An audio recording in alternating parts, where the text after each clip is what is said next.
Lamentation, chapitre 1. Et quoi?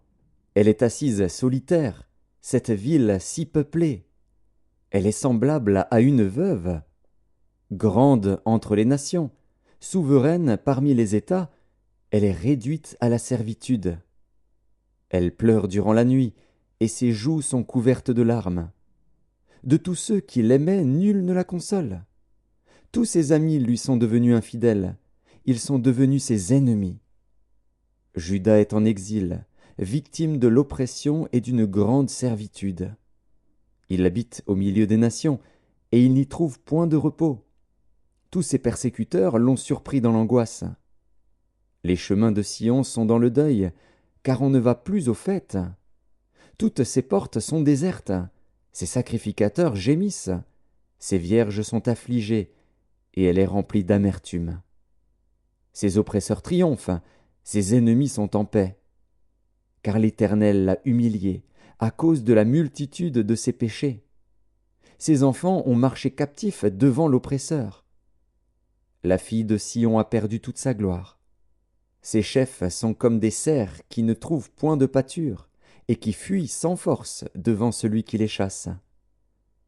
Au jour de sa détresse et de sa misère, Jérusalem s'est souvenue de tous les biens dès longtemps son partage, quand son peuple est tombé sans secours sous la main de l'oppresseur.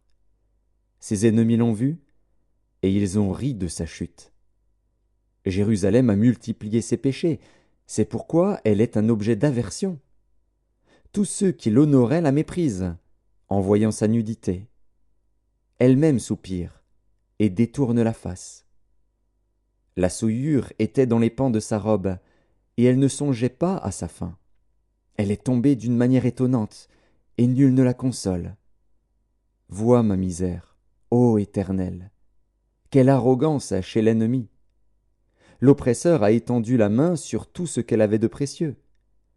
Elle a vu pénétrer dans son sanctuaire les nations auxquelles tu avais défendu d'entrer dans ton assemblée. Tout son peuple soupire, il cherche du pain. Ils ont donné leurs choses précieuses pour de la nourriture, afin de ranimer leur vie. Vois, Éternel, regarde comme je suis avili. Je m'adresse à vous tous qui passez ici. Regardez et voyez s'il est une douleur pareille à ma douleur, à celle dont j'ai été frappé. L'Éternel m'a affligé au jour de son ardente colère. D'en haut, il a lancé dans mes os un feu qui les dévore. Il a tendu un filet sous mes pieds. Il m'a fait tomber en arrière. Il m'a jeté dans la désolation, dans une langueur de tous les jours. Sa main a lié le joug de mes iniquités. Elles se sont entrelacées, appliquées sur mon cou. Il a brisé ma force.